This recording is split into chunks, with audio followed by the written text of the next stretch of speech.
Hello guys, welcome back to speaking plants. आज मैं कुछ कटिंग्स लगा रही हूँ और कटिंग्स लगाते हुए आपसे शेयर करूँगी बहुत ही important tips and techniques. Cuttings किस समय पे और किस मंथ पे लगाना सही होता है ताकि हमारे जो कटिंग्स जल्दी से जड़ें पकड़े और अच्छी तरह से ग्रो करे। तो यहाँ पे मैं कुछ कटिंग्स लेकर आई थी नर्सरी से, उन्हीं को कट करके पानी में रख रही हूँ ताकि सुबह को मैं इनको सॉइल में लगा सकूँ। तो जब भी आप कटिंग्स लगाते हैं तो कटिंग्स को सही समय पे लगाना बहुत ज़रूरी होता है।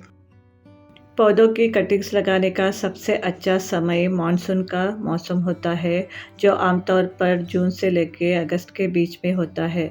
इस समय वातावरण में नमी अधिक होती है और तापमान भी पौधों की वृद्धि के लिए अनुकूलित रहता है।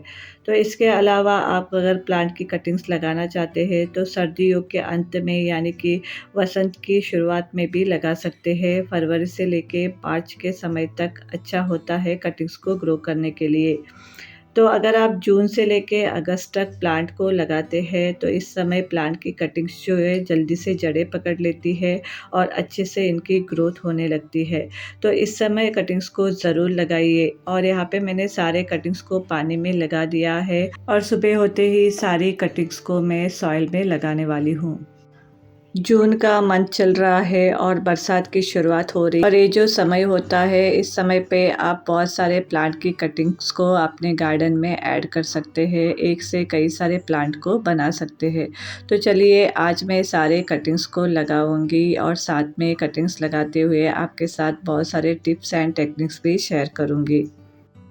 तो यहाँ पे मैंने कटिंग्स लगाने के लिए पॉटिंग सॉइल भी पॉट में फिल कर दिया है। तो चलिए सारे कटिंग्स को लगाते हैं। और कटिंग्स लगाने के लिए जब भी आप कोई पॉट सेलेक्ट करते हैं तो कटिंग के साइज़ के हिसाब से आप पॉट ले और कटिंग्स को लगाए। अगर आप बिग पॉट में कटिंग्स लगा रही है तो एक ही कटिंग मत लगाइए, क्योंकि एक कटिंग में बार बार ओवर वाटरिंग होने की वजह से कटिंग ख़राब होते हैं, रॉट होते हैं। इसलिए जब भी आप बड़े साइज़ के पॉट में किसी भी प्लांट की कटिंग्स लगाते हैं एक साथ कई सारे कटिंग्स लगाइए ताकि एक ख़राब हुई तो बाकी के बचे रहे और अच्छी तरह से ग्रो करे।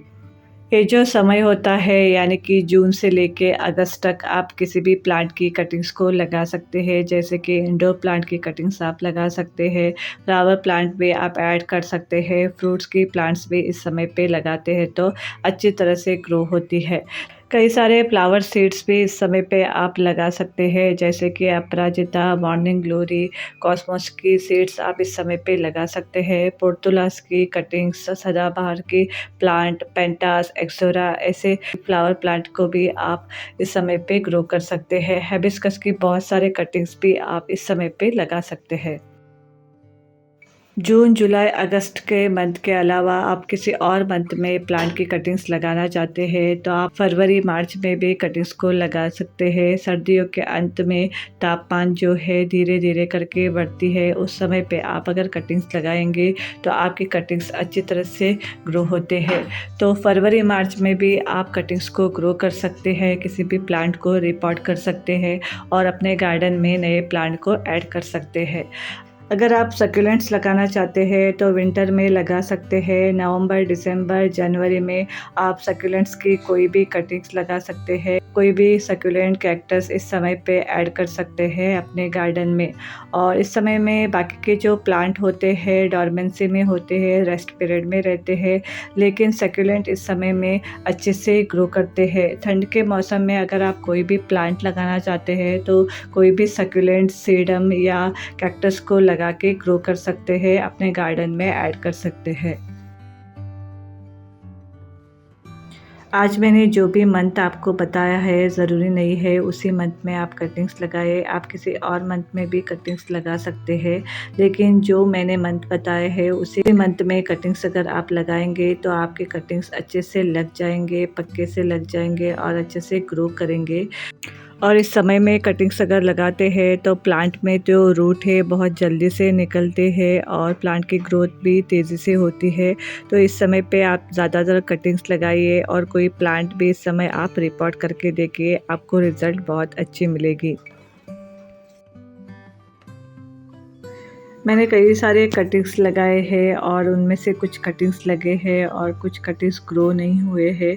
जो भी कटिंग्स मैंने सही टाइम पे सही वक्त पे लगाया है अच्छे से ग्रो हुए हैं और उससे मैंने कई सारे प्लांट भी बनाए हैं। इसका मतलब अगर आप सही टाइम पे सही वक्त पे कटिंग्स लगाते हैं तो आपकी कटिंग्स जल्दी से ग्रो करेगी और तेज़ी से ग्रो करेगी। कोई भी स्पेशल केयर की ज़रूरत नहीं होती। सादी सी मिट्टी में भी अगर आप प्लांट लगाते हैं तो प्लांट आपकी लग जाती है। तो यहाँ पे मैं कुछ कटिंग्स बड़े पॉट में लगा रही हूँ और पॉट में मैंने अच्छे से ड्रेनेज होल किया हुआ है, 4 से 5 छेद कर दिया है, क्योंकि जब भी आप बिग साइज़ के पॉट पे कोई भी कटिंग्स लगाते हैं तो आपकी कटिंग्स ओवर वाटरिंग की वजह से ख़राब हो जाती है। तो बिग साइज़ के पॉट में अगर आप कटिंग्स लगा रहे हैं तो आपको कई सारे कटिंग्स एक साथ लगाना पड़ेगी और एक दो कटिंग्स आप लगा के उसमें वाटरिंग कर देंगे तो आपकी जो कटिंग है रूट रॉट होके ख़राब हो जाएंगे। तो बिग साइज़ के पॉट में आप जब भी कटिंग्स लगाए तो उसमें अच्छे से एक बार पानी दे दें, उसके बाद उसमें आप स्प्रे करके पानी दें जिससे आपकी जो कटिंग्स है ख़राब नहीं होंगे। और हैंगिंग पॉट में भी मैं कुछ कटिंग्स लगा रही हूँ, इसमें भी सेम ही है। अच्छे से आपको ड्रेनेज होल देना है और एक बार इसमें अच्छे से पानी देने के बाद ऊपर से स्प्रे करके ही पानी दें, कटिंग्स ख़राब नहीं होंगे और अच्छे से लग जाएंगे। जब भी आप किसी हैंगिंग पॉट्स में कोई भी प्लांट लगाते हैं तो इस तरह से वाइन वाली ट्रेलिंग वाली प्लांट लेके लगाइए। जैसे कि मैं इसमें मनी प्लांट लगा रही हूँ, एक ट्रेलिंग प्लांट है और इसे आप लगा के ग्रो करेंगे तो इसके जो स्टेम है नीचे की तरफ ट्रेल करेंगी, जिससे हैंगिंग प्लांट दिखने में बहुत सुंदर लगेगा और प्लांट की ग्रोथ भी सही से होगी। तो आज मैंने बहुत सारे कटिंग्स को पॉट में लगा दिया है। अभी मैं इसमें पानी दे रही हूँ। एक बार में सही से इनको पानी देना है। अगली बार इनमें पानी देते वक्त अच्छे से सूखने के बाद ही पानी देना है और स्प्रे करके पानी दीजिए, जिससे आपकी जो कटिंग से रूट रॉट से बचा रहेगा और ग्रोथ भी अच्छे से होगी। तो आज के लिए बस इतना ही। मिलते हैं अगली वीडियो में। Till then take care and happy gardening.